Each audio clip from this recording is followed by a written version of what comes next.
esu gydytojas endokrinologas Domas Grigoravičius. Mano domėjimosi sritis yra pirmo tipo diabetas, diabeto technologijos, antinkščių ir kardiovaskulinė endokrinologija ir reprodukcinė endokrinologija. Jeigu nori sužinoti apie hobius mano, tai žiūrėkite į domėjimosi sritis. Tai daug laiko kaip medikai praleidžiam tikrai ligoniniai, daug laiko praleidžiam su pacientais, stengiamės suprasti ir pacientus, ir jų poreikius, ir kiek įmanoma atnešti naujausius įrodymus į savo darbą ir taikyti juos, kad gerint pacientų sveikatą. Tai va. Šiandien apie ką norėčiau pašnekėti, tai yra 4 turbūt tokie klausimai. Pabandysiu pateikti visą šitą informaciją šiek tiek kliniškai, tam, kad suprastumėte, jeigu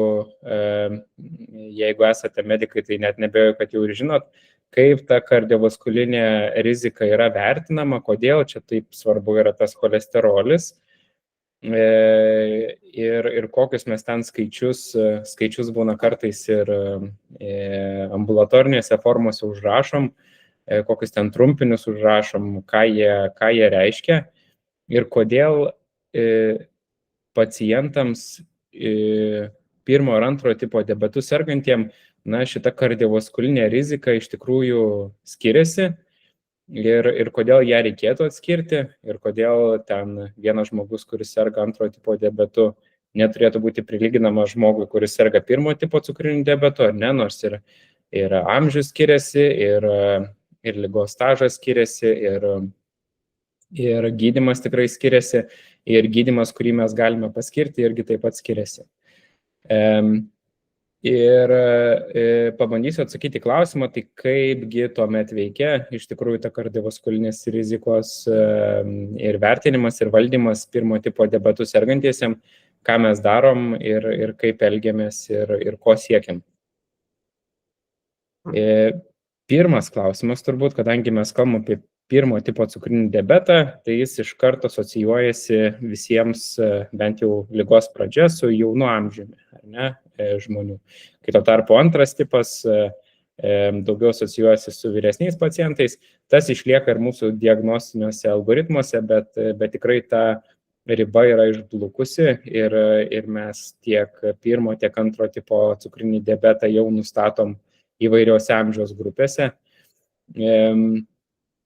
Lygiai taip pat yra ir su kardiovaskulinė sveikata pacientų. Tai atsakydamas į klausimą, ar kardiovaskulinė rizikos problema yra svarbi pirmo tipo diabetu sergantiesiem, tai taip, ji yra labai svarbi. Yra toksai registras didelis Švedijoje, nacionalinis diabeto registras vadinamas. Jų palyginimu, bet kuris pirmo tipo diabetu sergantis turi maždaug 11 metų trumpesnę gyvenimo trukmę negu bet kuris žmogus bendroje populiacijoje. Ir tai maždaug 30-44% atvejų yra susiję būtent su kardiovaskuliniam ligom. Jeigu pasižiūrėsime į štai šį paveikslėlį, tai įsijungsiu lazerį, pasižiūrėsime į šį paveikslėlį, tai matom, kad šiaip bendrai amžius, kada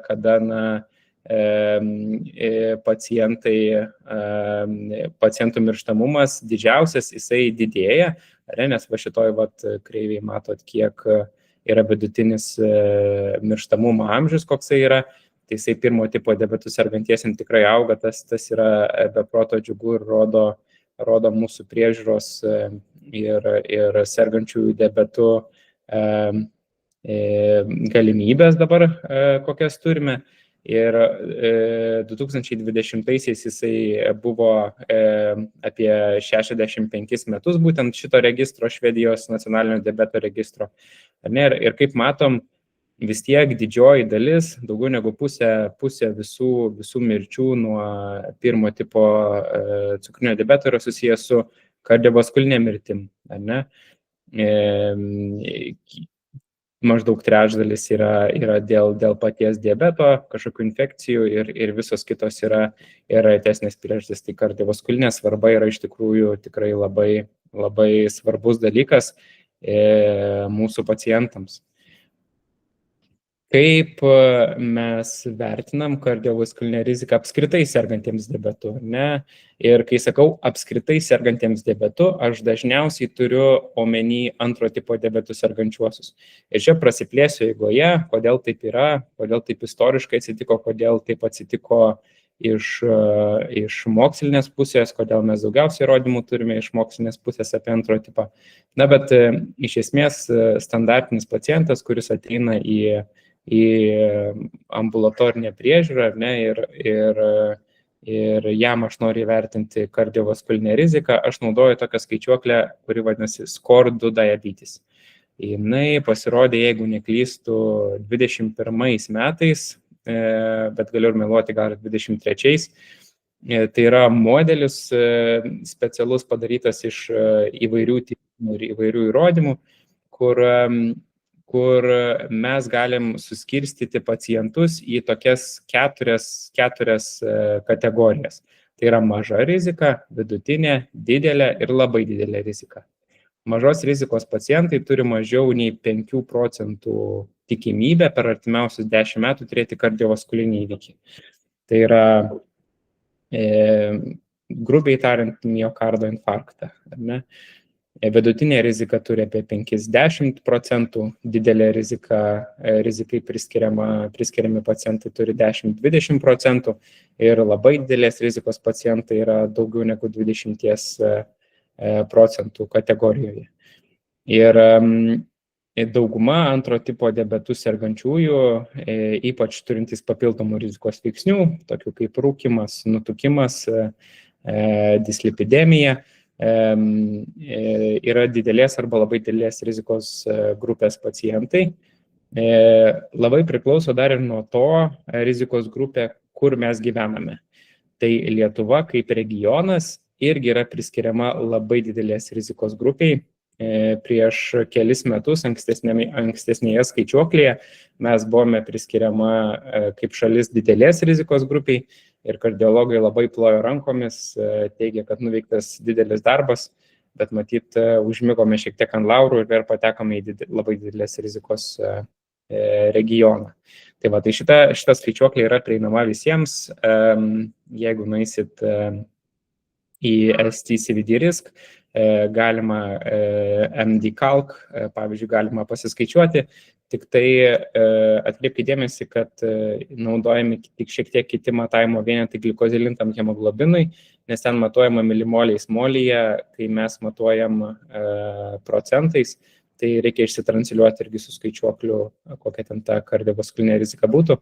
Bet vėlgi labai svarbus paminėjimas, kad šita skaičiuoklė tinka tik antro tipo cukriniu diabetu sergantiesiam pacientam. Ar ne, jinai netinka ir pasiaiškinsim, kodėl netinka pirmo tipo diabetu sergantiesiam. Tai dabar, ką darom su tuo, kad mes surandam kažkokią tai rizikos kategoriją pacientams. Tai jeigu pacientas yra vidutiniai rizikoje, tai jo blogojo cholesterolio, MTL cholesterolio siekis yra mažiau negu 2,6 mmol litre. Ne? Ką tai reiškia? Reiškia, jeigu aš antro tipo diabetu sergančiajam, jis ateina pas mane, įsivertinu kardiovaskulinę riziką ir, sakykim, kažkokiu būdu randu, kad tai yra vidutinė rizika pacientui, tada aš nusistatau tikslą jo MTL cholesterolio mažiau negu 2,6 ir kai pasidarau lipidogramą ir randu didesnę negu 2,6 reikšmę cholesterolio, rekomenduoju jam vartoti statinus. Ar ne? Ir statinų dozė priklauso nuo to, kokio tikslo aš noriu pasiekti. Tai statinai pagal savo dozuotės yra skirstomi į intensyvumą, tai yra mažo intensyvumo, vidutinio ir didelio intensyvumo dozės. Ir mažo intensyvumo padeda sumažinti cholesterolį apie 10 procentų, vidutinio intensyvumo apie 30 ir didelio intensyvumo iki 50 procentų. Tai vad gydytojas savo ruoštų parenka ir rekomenduoja tą statino dozę, kokio to tikslo yra siekiama. Didžioji dalis pacientų, kuriuos aš matau ambulatorijoje, tai yra didelės arba labai didelės rizikos grupės ir mes siekiam mažiausiai 1,8 milimolio litre. Didžiąją dalimi atveju mes siekiam 1,4 milimolio litre cholesterolio ir tikrai mažai pacientų, kurie serga antro tipo diabetu, jiem užtenka tik statinų, neretai tenka gydymą intensyvinti ir antiabsorpciniais tokiais vaistais specialiais, kurie slopina cholesterolio pasisavinimą iš žarnyno, tai ezetimibas yra toks vaistas. Na, o jeigu šitų nepakanka, jau tada perduodam į kardiologų, lipidologų rankas tokį pacientą ir prašome pagalbos, nes yra speciali biologinė terapija, PCSK9 inhibitoriai, kurie būtų pacientams skiriami, kai nepavyksta pasiekti tikslų su statinais, dieta ir ezetimibu. Tai va, ir kodėl visa tai yra svarbu? Statinai iš tikrųjų ne tiek svarbus jų cholesterolio mažinimo efektas, kiek yra svarbus aterogenetinių plokštelių stabilizavimo efektas, nes jų pagrindinis poveikis yra antiuždegiminis, jie sumažina uždegimą kraujagyslėse, sumažina aterogeninių plokštelių progresavimą ir tokiu būdu mes turim stabilę kardiovaskulinę ligą. Ne? Mes tokiu būdu sumažinam riziką, kad gali įvykti kažkoks ūmus kardiovaskulinis įvykis. Ezetimibas savo ruoštų, tai jisai mažina paties cholesterolio koncentraciją, nes neleidžia pasisavinti cholesterolio iš žarnyno. Ir va tokiais būdais bandom kovot, kad tas blogasis cholesterolis nenusėstų kraujagyslėse, kad tos plokštelės, kurios susidaro kraujagyslėse, nesikalcifikuotų, neužsiinfekuotų ar ne, ir nesukeltų ūmių kardiovaskulinių įvykių. Ir perinant prie klausimo, kodėlgi visgi negalima vertinti antro tipo kaip pirmo tipo kardiovaskulinės rizikos. Ir dar prieš žengiant į šitus paveikslėlius, tai noriu paminėti, kad šiaip kodėl tos skaičiuoklės yra padarytos taip, atrodo, lygtais tie pirmo tipo diabetu sergantis pacientai nerūpėtų niekam, tai taip nėra. Tiesiog, kai buvo rengiami tyrimai įvairūs su kardiovaskulinė rizika, tam, kad ją įvertintų, įvykius suskaičiuotų ar ne, išsiaiškintų priežastis, kodėl, šitie du tipai buvo labai stipriai atskiriami. Ir jeigu kalbam apie kardiovaskulinių išeičių tyrimus, tai pacientai su pirmo tipo diabetu buvo eliminuojami, ar ne? Jie buvo atmetami kaip netinkami tyrimui. Ir istoriškai ilgainiui gavosi, kad mes turim labai mažai duomenų, labai mažai randomizuotų kontrolinių tyrimų apie tai, kas yra kardiovaskulinė liga sergantiem pirmo tipo cukriniu diabetu. Todėl visos skaičiuoklės yra paremtos antro tipo diabeto pacientais ir jos yra tinkamos antro tipo diabeto pacientams. Tačiau jeigu mes pasižiūrėtume į tuos tyrimus, kur buvo vertinti tik tai pirmo tipo cukriniu diabetu sergantis pacientai, tai yra, pavyzdžiui, toks didžiulė kohorta, DCCT-EDIC tyrimas, klasikinis tyrimas pirmo tipo diabetologijoje. Ir va čia matot tokį taikinį, jeigu galima jį tai pavadinti, ir pabandysiu padėti jį suinterpretuoti. Va čia surašyta yra skirtingos įvairios kardiovaskulinės komplikacijos. Tai ūmus miokardo infarktas, kardiovaskulinė mirtis, krūtinės angina, čia yra šuntavimas ar ne, kraujagyslių operacija, jau čia yra širdies nepakankamumas ir insultas. Ir būtent tame tyrime, antrinėje analizėje, kuri vyksta po jau paties tyrimo padarimo, peržiūrėti duomenys ir surasta, kad amžius paciento yra stipriausiai modifikuojantis veiksnys, dėl ko atsitinka ūmus miokardo infarktas. Taip. Jis labai labai svarbus ir kraujagyslių šuntavimui, ar ne, vienas iš stipriausių rizikos veiksnių. Bet vėlgi, amžius čia galbūt ne visai teisinga savoka, mes kalbam apie tai, kiek ilgai pacientai serga pirmo tipo cukriniu diabetu. Tai tas vadinamas buitiškai ligos stažas čia yra labai labai svarbus. Dabar, jeigu mes pasižiūrėsim į raudoną punktyrinę liniją, kas yra vidutinis glikozilintas hemoglobinas arba tiesiog gliukozės kontrolė, irgi pamatysim, kad didžiąją dalį ploto jinai užima ir labai nemažo ir yra vienas stipriausių po amžiaus, po ligos stažo modifikuojančių veiksnių, būtent ūmiam miokardo infarktui, kardiovaskuliniai mirčiai, krūtinės anginai, lygiai taip pat šuntavimui ir širdies nepakankamumui. Tai jeigu taip apibendrinant, tai yra du turbūt pagrindiniai veiksniai iš šito tyrimo, kurie atsiskleidžia, tai yra vidutinis glikozilintas arba gliukozės kontrolė ir amžius arba ligos stažas, kurie turi didžiausią įtaką sergant pirmo tipo cukriniu diabetu pacientams. Ir skaičiuoklės, kurias tik paminėsiu, neparodysiu gyvai, bet skaičiuoklės, kurios skirtos matuoti kardiovaskulinę riziką pacientams sergantiem pirmo tipo cukriniu diabetu, būtent ir atsiremia į šitus parametrus.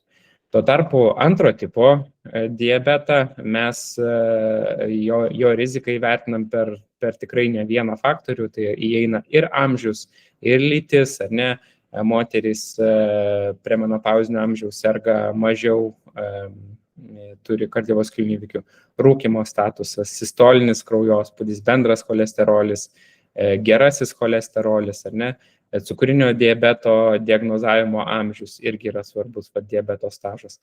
Vėlgi glikuotas hemoglobinas, glomerulų filtracijos greitis, tai yra daugiau skirtingų veiksnių, kurie daro svarę įtaką.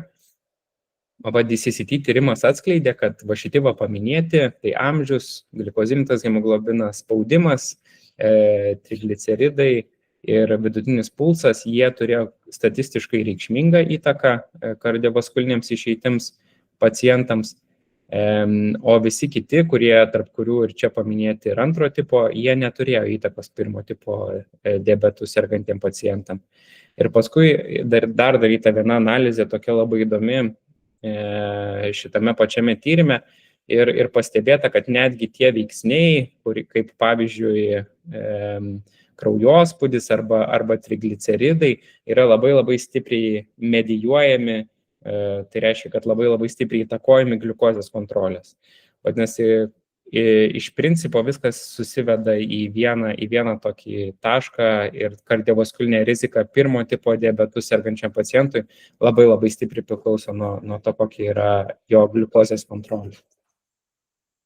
Ir tas atsispindi ir Europos kardiologų gairėse, nors tos, kaip čia sakyti, randomizuotų kontrolinių tyrimų, tos jau didžiojo mokslo informacijos yra iš tikrųjų nedaug, bet Europos kardiologai ir endokrinologai kartu sako, kad maždaug 40% kardioprotekcinio poveikio tenka pačiam glikozilintam hemoglobinui arba padidėjusiems gliukozės koncentracijoms, kitaip tariant, gerai diabeto kontroliai.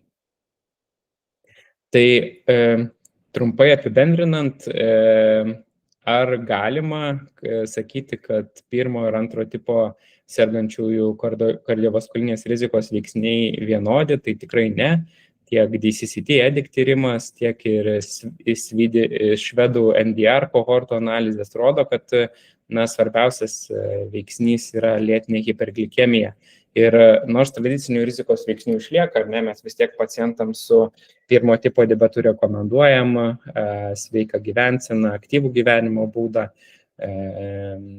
rūkymo nutraukimą ir visą tai, ką rekomenduojam ir bendrai populiacijai, bet panašu iš tų įrodymų, kurios turime šiandien, kad didžiausia įtaka būtent pacientams ir kardiovaskulinės rizikos atžvilgių turi gera diabeto kontrolė.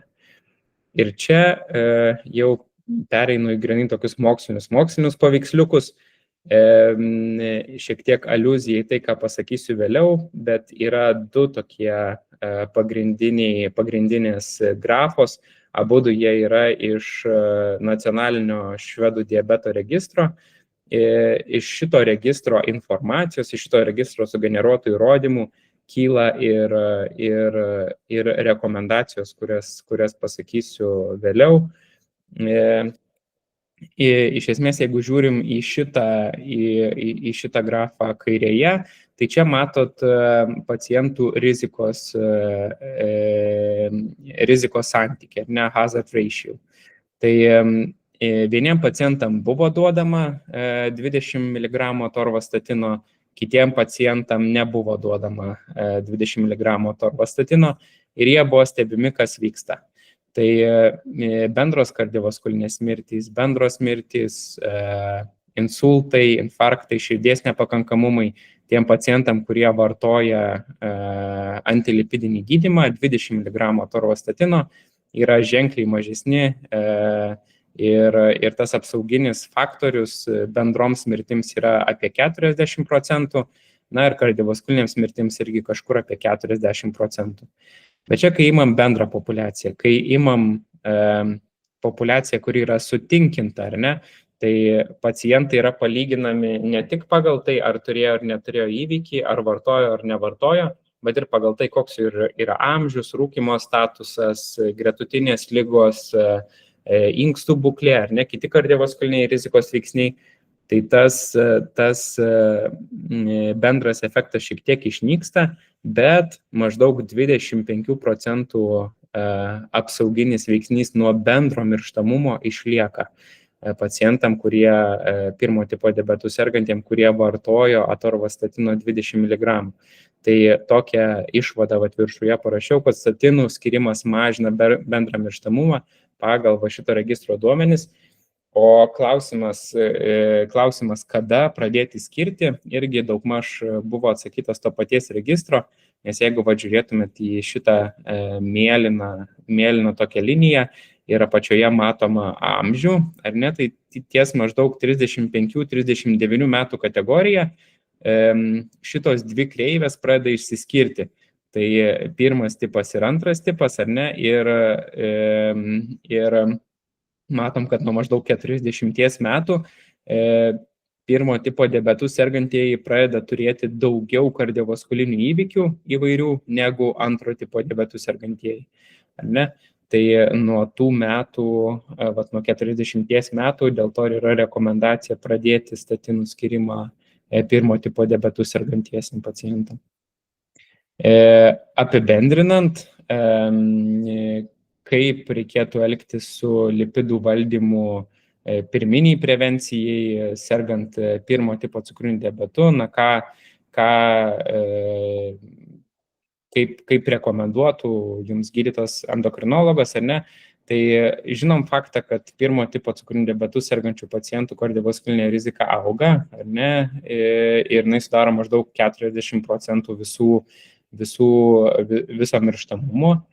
Vis tik, tokių robust įrodymų trūksta, vis dėl trūksta randomizuotų kontrolinių studijų, kurios parodytų, kaipgi ta pirmo tipo cukrinio diabeto kardiovaskulinė rizika iš tikrųjų veikia. Bet šiandien dienai mes žinom tikrai, kad amžius arba ligos stažas ir glikozilintas hemoglobinas arba ligos kontrolė yra tiesiogiai siejami su kardiovaskulinė sauga pacientam. Tai reiškia, kad vienas iš jų yra modifikuojamas, ne, tai kuo geresnė kontrolė, kitas yra nemodifikuojamas, tai kiek laiko sergate, jau čia nepamodifikuosit, bet savo kontrolę visą laiką, savo kontrolį galima turėti įtakos ir tuo būdu apsaugoti ir savo širdį. Ir kitas dar paminėjimas, kuris yra svarbus ir paskutinis jau, tai kad būtų, kad aiškaus kažkokio tai MTL, blogojo to cholesterolio, ar ne, katofas, tai čia kaip būtų reikšmė, nuo kurios mes pradėtume gydymą, nėra. Jeigu antram tipui mes tą galima išskirti ir sakyti, kad nuo čia jūs turit būti pradedami gydyti, ir aiškiai įsivardinti riziką ir sakyti, nu va, žiūrėkit, čia jau bus jūsų gydymas, tai pirmam tipui to negalim pasakyti, todėl neretai turbūt kam teko ir gal būti pas mane konsultacijoje, tai išgirdo, kad lipidograma pirmo tipo diabeto pacientam man netokia aktuali, dėl to, kad aš neturiu įrodymų, ką jinai reiškia. Jeigu kalbam apie antro tipo diabetą, tai aš žinau, kad nuo tokios reikšmės smarkiai sumažėja kardiovaskulinių įvykių rizika antro tipo diabetų sergančiam. Pirmo tipo diabetų sergančiam aš žinau, kad apsaugą aš suteiksiu tada, kai pacientui pasiūlysiu statiną, kuris yra daugiau negu 40 metų amžiaus, kuris serga daugiau negu 10 metų, ar ne? Todėl va tokios mano rekomendacijos dažniausiai ir būna ir tos lipidogramos arba cholesterolio sekimo pacientam aš neprašau. Kitas įdomus faktas yra, kad ta dislipidemija pirmo tipo diabetų sergantiem yra labai labai netipinė. Tai reiškia, kad mes iš tikrųjų nesam tikri ir baziniai tyrimai ten su eksperimentinėmis sąlygomis atliekami su eksperimentiniais gyvūnais mums rodo, kad galbūt tas standartinė gerojo ir blogojo cholesterolio sąvoka pirmo tipo diabetų sergantiesiems neveikia. Dėl to, kad pacientams sergantiems pirmo tipo cukriniu diabetu DTL cholesterolis, tas, kuris vadinamas gerasis cholesterolis, dažnai būna gerokai daugiau negu 1, arba bent jau apie 1 sukasi. Nesu matęs šį paciento santarose, kurio DTL cholesterolis sergant pirmo tipo diabetu būtų mažiau negu 1. O visos kardiovaskulinio saugumo gairės rekomenduoja, kad būtų daugiau negu 1, ar ne? Tai jie atrodo kaip ir apsaugoti, bet matom, kad iš tikrųjų taip nėra ir ką reiškia tas iš tikrųjų padidėjimas ir ar tai kažkokia yra bloga dalelė vis tik pirmo tipo diabetų sergantiesiems tas gerasis cholesterolis ar ne, mes šiandien dienai pasakyti negalim, bet ką galim pasakyti tikrai, kad pacientai, kurie serga daugiau negu 10 metų, kurie yra vyresni negu 40 metų, jiem turėtų būti pasiūlyta vartoti statinus, dėl to, kad tai yra apsauga nuo bendro mirštamumo ir nuo ateities kardiovaskulinių įvykių. Tai jeigu kalbėtume apie ką siūlo tarptautinės gairės, tai vienos jau buvo mano minėtos gairės, tai yra Europos kardiologų gairės. Jos šitus dalykus ir rekomenduoja, ar ne? Pacientam, kurie yra vyresni negu 40 metų amžiaus su pirmo tipo diabetu, turėtų būti pasiūlyti statinai. Ir kaip matot, įrodymų lygmuo yra ganėtinai žemas, dėl to, kad kaip ir minėjau, mes neturim randomizuotų kontrolinių tyrimų. Taip pat rekomenduojama pasiūlyti statinus tiem pacientam, kurie turi kardiovaskulinę riziką daugiau negu 10%. Ir kaip ir sakiau, kad paminėsiu skaičiuoklės pirmo tipo diabetų sergantiem pacientam, tai tos skaičiuoklės yra 2, škotų, švedų ir yra kita skaičiuoklė amerikiečių. Mes santarose naudojam škotų, švedų skaičiuoklę, nes vis tiek europietiška populiacija šiek tiek artimesnė mūsų populiacijai ir pagal ją skaičiuojam kardiovaskulinę riziką pacientam ir vėlgi rekomenduojam pacientam statinus, atorvastatina dažniausiai 20 mg, jeigu kardiovaskulinė rizika yra daugiau negu 10%. Man teko galimybė tokia stažuotis Londone, vienam didžiausių turbūt diabetologijos centrų Anglijoje. Ir ten jie turi dar ir labai panašų, bet šiek tiek kitokį dar požiūrį į kardiovaskulinių rizikos veiksnių kontrolę sergantiem pirmo tipo diabetu. Bet iš principo tie veiksniai, nuo kada jie siūlo pacientams 20 mg atorvastatino, yra labai labai panašus. Tai yra pacientai, kurie yra vyresni negu 40 metų, tie, kurie turi diabetą daugiau negu 10 metų, tie, kurie turi nefropatiją. nes nefropatija yra siejama su baltymo šlapime praradimu ir tas baltymo šlapime praradimas labai stipriai daro įtaką kardiovaskulinėms ligoms. Ir tie, kurie turi kitų kardiovaskulinių rizikos veiksnių, ar ne, tai ten eina rūkymas, nutukimas ir tame tarpe ir glikozilintas hemoglobinas. Tai turbūt jeigu būtų atnaujintos šitos gairės, tai glikozilintas hemoglobinas ir glikemijos kontrolė atsidurtų kažkur viršuje, ar ne, tarptų 4 pagrindinių kriterijų, bet iš esmės, taktika jų labai panaši, taip kaip siūlome ir mes pacientams vartoti atorvastatina 20 mg per dieną, siekiant sumažinti kardiovaskulinės išeitis. Tai šiandien mano pristatymas yra toks, labai laukiu jūsų klausimų ir pasakykit, jeigu yra kažkokių tai dalykų, kuriuos galiu paaiškinti. Mano tikslas šiandien ir buvo jūs supažindinti taip su tuo, kaip gydytojai galvoja, kuo jie remiasi, kai siūlo pirmo tipo diabetu sergantiems pacientams statinus ir pasakyti, kad lipidograma nėra pagrindinis mūsų įrankis pirmo tipo diabetu sergantiems ir tai skiriasi nuo antro tipo diabetu sergančiųjų pacientų. Taip, tai Richardas jau dar paskaitos metu uždavė jums porą klausimų. Tai pasisveikina ir sako, ar po infarkto tuos vaistus reikia gerti visą likusį gyvenimą? Taip. Infarktas yra jau kita kategorija, patenka pacientai. Visi pacientai po miokardo infarkto iškart patenka į labai didelės rizikos kategoriją. Ir atorvastatinai, statinai yra būtini vaistai tolesnį paciento priežiūrą nepriklausomai nuo tipo. Tipas gali būti bet koks, o pacientai turi toliau vartoti statinus. Ir toliau klausia, ar tų prevencinių programų užtenka, kad užkirstume miokardo infarktą? Taip, mes riziką sumažinam, bet jinai niekada neišnyksta, ta rizika. Yra vadinamoji likutinė rizika ir mokslininkai visame pasaulyje, preventologai, tai yra žmonės, kurie bando užkirsti kelią lėtinėms ligoms, lėtinių ligų paūmėjimui, aiškinasi, kas yra ta liekamoji rizika. Tai yra, kodėl pacientai net kai jų kardiovaskuliniai rizikos veiksniai yra suvaldyti, kodėl jiems įvyksta ūmus kardiovaskuliniai įvykiai. Ir tas yra aktyviuose tyrinėjimuose ir yra susiję ir su įvairiais veiksniais, bet iki galo turbūt atsakymo dar į šitą klausimą neturiu, bet 100%, aišku, šitas statinas neapsaugo nuo bet kokio kardiovaskulinio įvykio.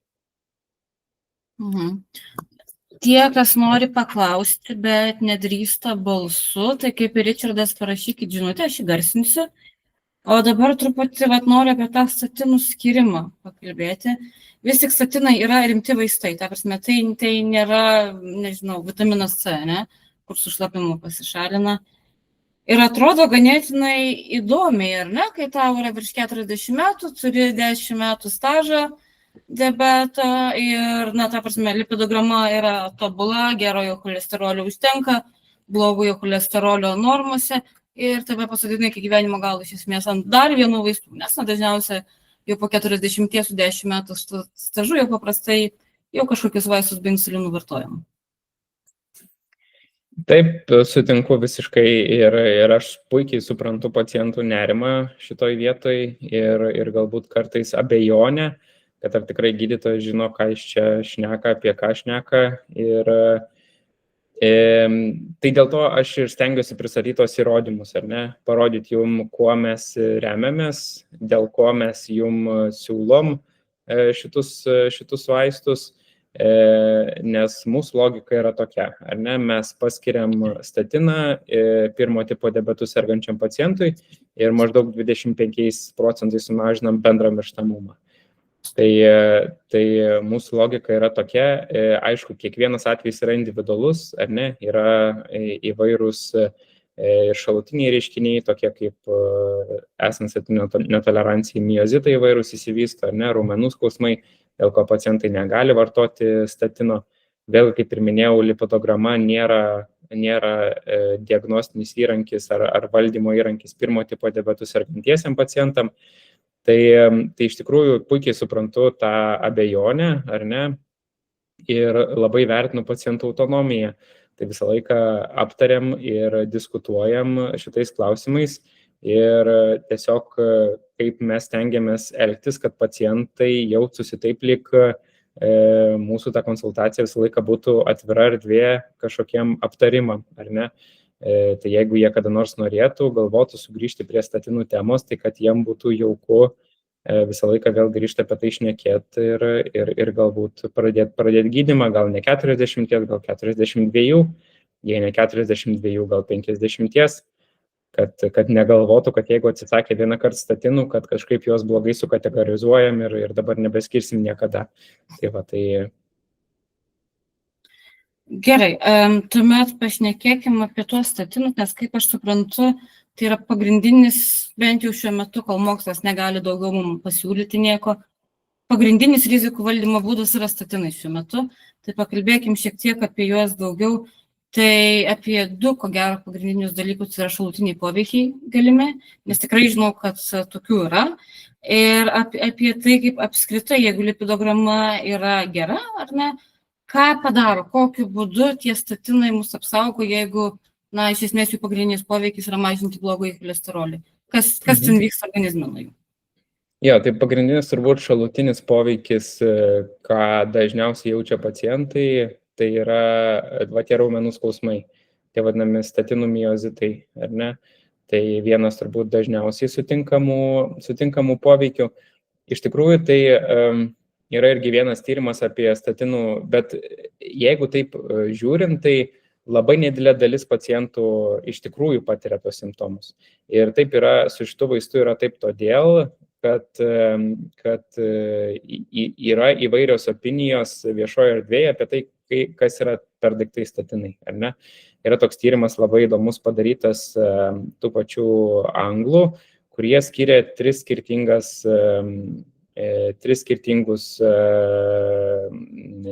vaistus pacientams, ar ne? Skiria statinus, skiria placebą, tai yra neegzistuojantį kažkokį vaistą, ar ne, vaistą be efekto. Ir tos vaistus paskui pakeitė, vadinamas crossover tyrimas. Ar ne? Buvo dar trečia kontrolinė grupė, kuri negavo nieko absoliučiai ir jie turėjo visi žymėti simptomus. Tai tas tyrimas iš tikrųjų parodė, kad pacientai nepriklausomai nuo to, ką jie gauna, ar jie gauna placebo, ar jie gauna statiną, pagal tai, kokį vaistą įsitikinę, kad jie gauna, nes jie turėjo pažymėti anketoje, kad jie įsitikinę, kad gauna statiną, ar įsitikinę, kad gauna placebo, pagal šitą įsitikinimą priklausė jų simptomai. Tai nereiškia, kad pacientai nejaučia simptomų, ar kad tai neatsitinka, ar ne, kad miozitai neištinka. Tiesiog nenustebkite, jeigu gydytojas jūs sako, turėjau šalutinį poveikį į statinus, ar ne, man skaudėjo raumenis, jaučiausi blogai, ar ne, ir jūsų gydytojas sakys, na, bet pabandome statiną dar kartą.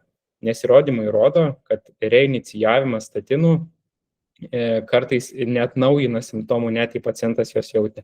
Ir kadangi tie simptomai labai nespecifiški yra raumenų skausmas, ar ne, šaltuoju metų laikotarpiu, gripai yra įvairios infekcijos, kurie taip pat gali sukelti raumenų skausmą.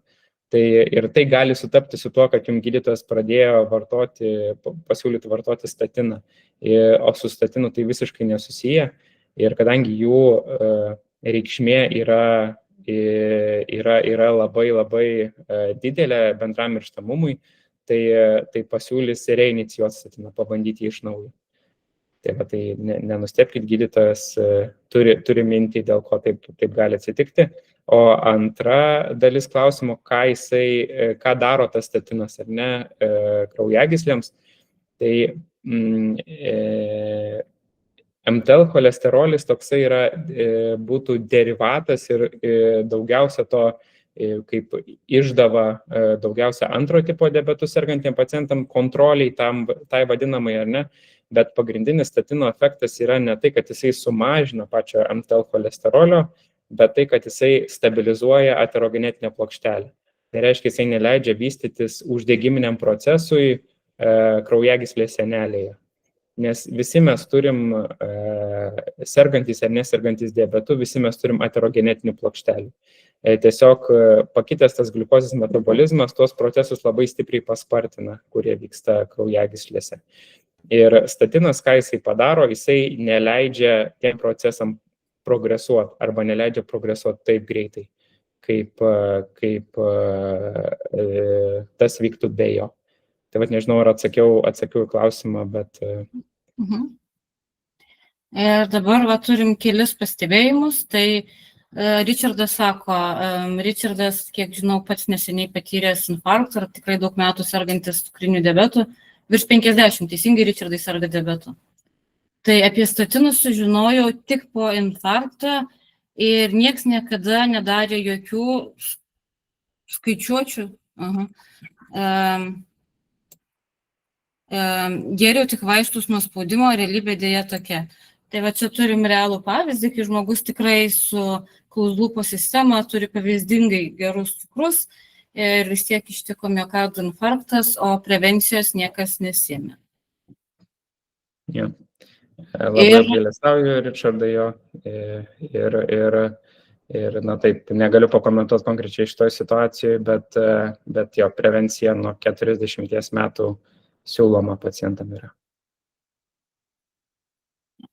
Dėja yra tokie liūdni pavyzdžiai, kad neveikės turbūt prevencinės programos taip, kaip jos iš tiesų turėtų veikti. Ir Arūnė šį kartą labai pikta, tai sako, tai labą dieną. Raumenų skausmus reikia jausti nuo fizinio krūvio, ne nuo medikamentinių vaistų statinų. Taip. Teisi. Tai ir kaip ir Domas minėjo, kad jeigu pasireiškia tie šalutiniai poveikiai, statinai gali būti nutraukiami ir po kurio laiko vėl bandomi įvesti ir žiūrėti, ar pasireiškia tokie patys simptomai. Ir jeigu pasireiškia, tai turbūt nuo vienokių prie kitokių bandoma ar ne pereiti, ir jeigu nieko nesigauna, tai tenka atsisakyti. Jo, galima bandyti, iš tikrųjų, ačiū Arūnė už šitą pastabą ir jeigu teisingai supratau, tai jūs turite omeny, kad dietos intervencijos arba gyvenimo būdo intervencijos irgi labai yra svarbios. Aš net, žinokit, visiškai sutinku. Apie medikamentus mes ir šnekam su pacientais, ar ne, tose specifinėse grupėse, su specifiniais įrodymais, ar ne, bet mes žinom, kad dieta, gyvenimo būdo intervencijos tai yra ne viskas, ir kadangi mes neturim tokių objektyvių rodiklių kaip blogasis kolesterolis, pavyzdžiui, antram tipui, pirmo tipo pacientui, tai mes remiamės įrodymais tais, kuriuos turim, ir turim tokius įrodymus, kad pacientai, kurie serga ilgiau negu 10 metų, ir tiems, kuriem yra daugiau negu 40 metų, turėtų būti skiriami statinai, nepaisant to, kokia yra lipidogramai, kaip jinai atrodo. Raumenų skausmai taip yra statino šalutinis poveikis, vienas iš tų dažniausiai raportuojamų šalutinių poveikių. Bet ačiū už jūsų pastabą, tikrai gera, nes dieta ir gyvenimo būdo intervencijos labai svarbią dalį sudaro tiek diabeto kontroliai, tiek kolesterolio kontroliai. Indrė klausia, o statinus gali skirti tik endokrinologas ar ir kardiologas? Ir kardiologas, ir endokrinologas, ir šeimos gydytojas gali paskirti statiną. Tai jeigu mes patenkam į tą rizikos visgi grupę ir galvom, kad aš noriu užsiimti prevenciją, yra kaip yra, ta prasme nepasirinksi, tai gali tiesiog nueiti pas savo šeimos gydytoją ir sakyti, klausykit, yra taip ir taip, aš patenku į didelės rizikos grupę, nes ten man yra virš 40 metų ar apie 40 metų, ar ne, sergu daugiau kaip 10 metų cukriniu diabetu, galbūt yra dar šalutinių kažkokių veiksnių, ne, ir realiai turėtų ir skirti gydytojas tuomet tas vaistas. Taip, turėtų rekomenduoti. Ir Arūnė šiandien užsivedusi pikta, tai sako, nepykit, iš visų jėgų stengiasi, o čia medikai liepia dar vaistus gerti, siaubas, geriau sportuosiu. Dabar nebeisiu pas endokrinologą, kad statinų neįgrūstų. O jei rimtai, ar aš galiu atsisakyti statinų? Tai Domas minėjo, kad tai yra atvira erdvė. Tai yra jūsų pasirinkimas gerti ar negerti. Bent jau jeigu pas Domą ateisit, tai tikrai galėsite išdiskutuoti už ir prieš, ir sprendimas galiausiai bus jūsų. Ir ką labai svarbaus, kas man patiko, Domas paminėjo, aš už Domą dar kartą pasikartosiu, duosiu Domui truputį pailsint balsą, kad net jeigu jūs atsisakėt, būdama, tarkim, 40 statinų, galit po pusės metų, po metų ar po 10 metų grįžti ir sakykit, žinot, ką aš pakeičiau nuomonę, aš tiesiog noriu užsiimti prevenciją ir nenoriu rizikuoti savo sveikatą. Visiškai teisingai, ačiū Asta, nuostabus pakartojimas, tikrai taip ir norėčiau, kad visi išgirstų šitą dalyką, nes tikrai tas ir medikamentinis gydymas, ir bet koks gydymas yra jūsų pasirinkimas ir gydymo intensyvinimas ir medikamentais, ir nemedikamentais yra tik tai mūsų rekomendacija ir mūsų kaip medikų tikslas yra tuos įrodymus priartinti kiek įmanoma prie jūsų, bet pasirinkimas yra visą laiką galutiniam rezultate esate jūs ir jūsų sveikata. Tai vat mes visą laiką esame atviri diskusijai, kad bet kada pradėti gydymą, kada saugu ir kada manom, kad reikia. Man atrodo, mums ką tik pavyko nuraminti Arūnę, sako, Domai, aš lauksiu 50, tai Domas Arūnė dabar sėdės ir jūsų lauks po 10 metų ateinančias išsirašyti statinų. O Richardas sako, Arūnė nelauk, jau pradėk gerti, nes bus kitaip kaip man. Negalim 100% garantuoti turbūt, ne, kad vartojant statinus nebus. Taip, neturim stebuklingos lazdelės, kol kas nei vienas, kad ar kaip būtų gaila. Bet kai kalbam apie komplikacijas, aš visada noriu kalbėti apie prevenciją, ne tik medikamentinę, bet, pavyzdžiui, aš duosiu savo pavyzdį, nenoriu kišti kitų žmonių, ta prasme, pavyzdžių, nes visada pradėkim nuo savęs, ne? Man beveik 40, taip, aš sena tarka, ar ką jūs man pasakysit. Diabetų sergu beveik 30 metų, statinų dar negeriu, bet, nes dar nėra 40, come on, aš dar turiu metus laiko. Tai ką aš galiu šiandien padaryti, kad, mane 65 metai gyvenimo trukmė netenkina. Realiai netenkina. Ir dėja, aš turiu šeimoje infarktą ir ne vieno. Tai reiškia, mano rizika yra dar didesnė. Ok, tai ką šiandien galiu padaryti dar iki statinų arba kartu su statinais, kad mano gyvenimo trukmė nesibaigtų tie 65 ar dar anksčiau metais. Aš kažkaip, mes irgi diskutuojam dažnai su kolegom, kad gyvename pasaulyje tokiam, kur daug yra aplinkui labai informacijos. Žmonės neretai ieško kažkokio tai vienos auksinės išeities, ar ne? Vieno ten kokio tai kopūstų lapo ekstrakto, kuris išgydo diabetą, ar ne? Vieno kažkokio tai grybo, kuris ten išgydo vėžį. Tai ar ten kažkokio tai vienos stebuklingos ampulės ar piliulės, kuri padeda laikytis dietos ir didina fizinį aktyvumą, mažina nuovargį, ar ne? Tai ką aš visų šitų noriu pasakyti, kad iš tikrųjų mes kaip visuomenė ir manau Lietuvoje taip yra, labai daug žinom apie sveiką gyvenseną. Ne? Ir iš tikrųjų kiekvienas, jeigu pagalvotume apie savo dieną, šiandien, kaip jinai pavyzdžiui vyko, žinome vieną dalyką, kurį galėjome daryti kažkaip sveikiau. Nebūtinai kitaip, kažkaip visiškai kitaip, ar ne, ar ten kažkaip save kritikuojant, labai smerkiant, kad jūs čia nesveikai labai pasielgėt. Pavyzdžiui, aš galėjau vakar nueiti tikrai anksčiau miegoti, ar ne? Ir yra įrodymų, kad miegas tarp 6-8 valandų, ar ne, sumažina kardiovaskulinių įvykių riziką. Taip, bet kuriam žmogui. Būtų galima tą padaryti. Galėjau jungtis, kai buvo laikas, aktyviau prie diabeto IQ žingsnių iššūkių. Ne? Galėjau daugiau šiek tiek pririnkti tų žingsnių ir tas 10 000 yra vienas golas per dieną, gal čia būtų galima ginčytis, turbūt tas vidurkis kardiovaskulinės saugos yra apie 7 000, ar ne? Tai vat galiu surinkti kiekvieną dieną 7 000 žingsnių, ar ne? Vietoje, nežinau, čia su kava turbūt labiau toksai variabilus dalykas, bet gal kažkokį galėjau pasirinkti pietums valgykloje, ne cepeliną, o galėjau pasirinkti kažkokį tai kitą mažiau saturuotų riebalų turintį produktą, arba galėjau atsinešti pasigamintus pietus pats arba likučius nuo vakarienės, ar ne? Tai aš manau, kad kiekvienas savo dienoje žinot tą dalyką, kurį galėjot padaryti geriau. Apie visas dietos rekomendacijas, ne geriau, o sveikiau. Apie visas dietos rekomendacijas, gyvenimo būdo rekomendacijas reikėtų galvoti taip. Jeigu tai yra dalykas, kurį jūs galite daryti kiekvieną dieną, ar ne, ir nenutrūkstamai, kad pavyzdžiui ir surinkti 7 000 žingsnių. Jeigu žinot, kad kiekvieną dieną surinkti 7 000 žingsnių, tada jisai turi prasmės. Todėl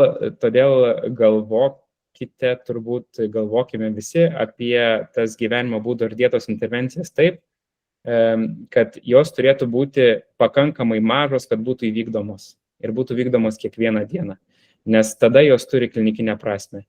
Jei tik tai jos kažkurioje vietoje nutrūksta, neįvyksta arba atkrinta, na, tos klinikinės reikšmės ir tiek kardiovaskuliniai sveikatai, tiek diabetui yra nedaug. Tos kardiovaskulinės ligos, tai yra širdies ir kraujagyslių ligos, neateina be simptomų. Galbūt mes juos pražiūrim, pramiegam, linkę nekreipti dėmesį, nes, gerai, kartais tiesiog per daug baisu būna pripažinti, kad čia jau kažkas nebe taip vyksta. Į ką turėtume atkreipti dėmesį, nes visgi laiku sureaguota gali būti išgelbėta gyvybė. Į ką turime atkreipti dėmesį, kokie yra pirmi požymiai tų kardiovaskulinių ligų? Ja, tai toks yra labai nespecifinis, bet visą laiką mes rimtai žiūrim į pacientus sergančius diabetu, kurie jaučia dusulį fizinio krūvio metu. Ne?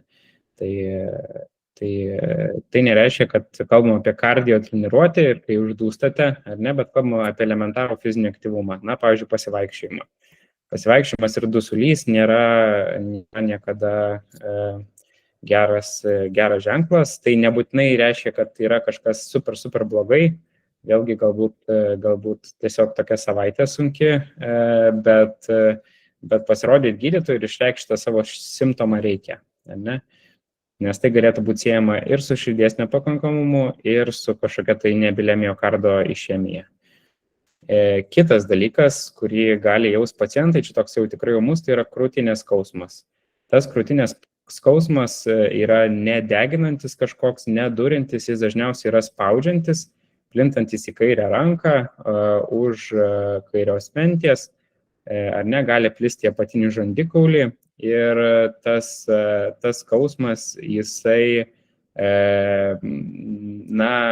atsiranda ir intensyvėja fizinio krūvio metu, praėjus pasėdėjus šiek tiek jisai gali sumažėti, ar ne tas skausmas, bet kokiu atveju pajutus tokį skausmą nedelsiant reikia kreiptis į priėmimo skubios pagalbos skyrių. Kur yra svarbus dalykas, kad pacientai ilgai sergantis diabetu gali šito skausmo nejausti. Ir pirmas simptomas, kurie jį pajaučia, tai yra fizinio krūvio netolerancija. Kaip ir minėjau, tas dusulys.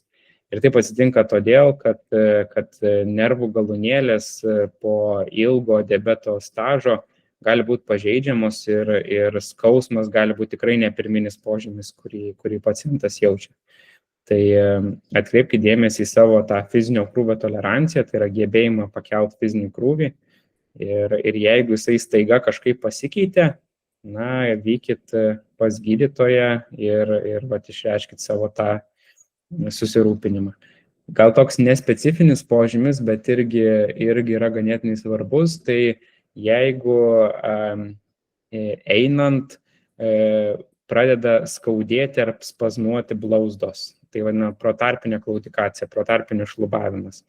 Ir praėjus tai pailsėja, tai yra daugiau rodo kojų kraujagyslių pažeidimą, arterijų pažeidimą, bet, jeigu pažeistos kojų kraujagyslės, greičiausiai yra pažeistos ir širdies kraujagyslės. Tai yra toks netiesioginis žymuo, kada reikia jau susirūpinti savo sveikata. Tai va, tai turbūt būtų tokie pagrindiniai aspektai, nes kitaip negu bendroje populiacijoje tas skausmas nebūtinai pacientams sergantiem diabetu yra pirmas požymis ir apskritai kartais net jo ir nebūna. Okay. Tai kaip ir sakiau, reikia žinoti simptomus tam, kad išgelbėti savo arba artimo žmogaus gyvybę. Tai juos išsikalkit, nežinau, sienoj, kad matytumėt ir nepražiopsotumėt, nes neduok dieve. Ir visi, dauguma turim vyresnius tėvus, kurie gal nebūtinai, netgi ir močiutės, kai kurie dar turim, kurie nebūtinai serga diabetu, bet simptomai yra visgi tokie patys ir reikėtų atkreipti dėmesį ir suskubti jas pastebėjus. Ir aš turbūt dar norėčiau tokį gal paskutinį, nežinau, klausimą, pastebėjimą. Šitie visi tyrimai yra daryti su žmonėmis, kurie serga daugiau kaip 10, 20 ir taip toliau metų. Ir ta gyvenimo trukmė be abejo ilgėja dėl to, kad atsiranda naujų technologijų, naujų insulinų ir naujų žinių apie cukrinį diabetą. Bet ta karta, kuri susirgo, kai jau buvo CGM, gliukozės jutikliai, kai buvo išmanęs pompas, dar neužaugo. Tai gera žinia yra ta, kad yra tikimybė, kad gyvenimo trukmė, kardiovaskulinių ligų rizika tiem, kurie susirgo šiais moderniais laikais, ženkliai pasikeis ir po 20 metų mes turėsim visai kitokius duomenis, kada jau galėsim tą užaugusią kartą su technologijom įvertinti pasiekimus ir poveikį kardiovaskuliniam visai sistemai, ar ne? Jo, be abejo, technologijos yra tikrai diabeto priežiūra modifikuojantis ir paciento gyvenimą modifikuojantis veiksniai. Ir tikrai labai geras pastebėjimas, ta karta dar neužaugo, ar ne? Tai tikėkime, kad šitos technologijos kaip optimistai padės išvengti visiškai, ar ne, kardiovaskulinių įvykių šitiem pacientam, kurie ką tik suserga cukriniu diabetu. Ir be jokios abejonės, yra ir nauji gydymo būdai, kai mes galim kasos funkciją pratęsti, ar ne, antitimocitinis globulinas, teplozumabas yra tie vaistai, kurie pratęsia kasos funkciją. Lietuvoje yra klinikinių tyrimų kol kas tik tai stadijose, bet kasos funkcijos, pačios kasos funkcijos pratęsimas irgi yra ta vieta, kuri atitolina visas komplikacijas susijusias su diabetu, tame tarpe ir kardiovaskulinės komplikacijas. Tai ateitis tikrai yra šviesi diabetu sergantiem ir technologijos tikriausiai didžiausią svorį žaidžia čia ir dabar šitiem pacientam. Tai gal kažkada ir sulauksime kardiovaskulinių tyrimų, daugiausia tikriausiai žinių bus iš to paties švedų nacionalinio diabeto registro, kuris jau pacientus su technologijom registruoja labai seniai, nuo pat pirmo paciento, kuriam buvo uždėtas sensorius ir kuris jį pastoviai naudoja, tai kažkada sulauksime duomenų apie tai, kaip technologijom sekasi pagelbėti mūsų pacientam. Ačiū labai įdomu, tikrai naudinga informacija, gal netokia optimistinė, kaip norėtųsi, bet nežinojimas neatleidžia nuo susirgimo tam tikrom ligom, ar ne, kurios gali baigtis ir mirtimi. Iš tikrųjų, ir neretai baigėsi. Ypatingai, jeigu nieko nedaryti, praleisti simptomai. Tai jūs girdėjot pagrindinius dalykus apie sveiką gyvenseną ir apie prevenciją statinais, kas, man irgi turbūt iki šios paskaitos atrodė nesąmonė, jeigu mano cholesterolis geras, kodėl man čia kiša tuos statinus, blemba. Tai dabar aš žinau kodėl, dabar ir man aišku, ir sekančio vizito metu pamojuosiu gydytojai, paprašysiu, kad išrašytų ir man statinų, nes visgi tie, kurie serga panašiai kaip aš arba Richardas tiek metų, visgi tas bendras diabeto fonas nėra labai gražus, nepaisant to, kad paskutinius, tarkim, 7 ar 10 metų mes gyvenam su tobulais ar beveik tobulais cukrais, bet foną turim nekokį jau per tiek metų, tai visgi prevencija yra numeris 1 ir labai gaila, kad šiuo atveju Richardas neturėjo tos prevencijos ir dabar yra kas yra, bet džiaugiamės, Richardai, kad esat su mumis be proto. Tai ačiū, Domai, buvo superinė paskaita, ačiū tiem, kurie šį vakarą kartu su mumis praleido prie ekranų, ačiū visiems už klausimus ir visiems sveikatos ir nepamirškit, prevencija yra pagrindinis dalykas.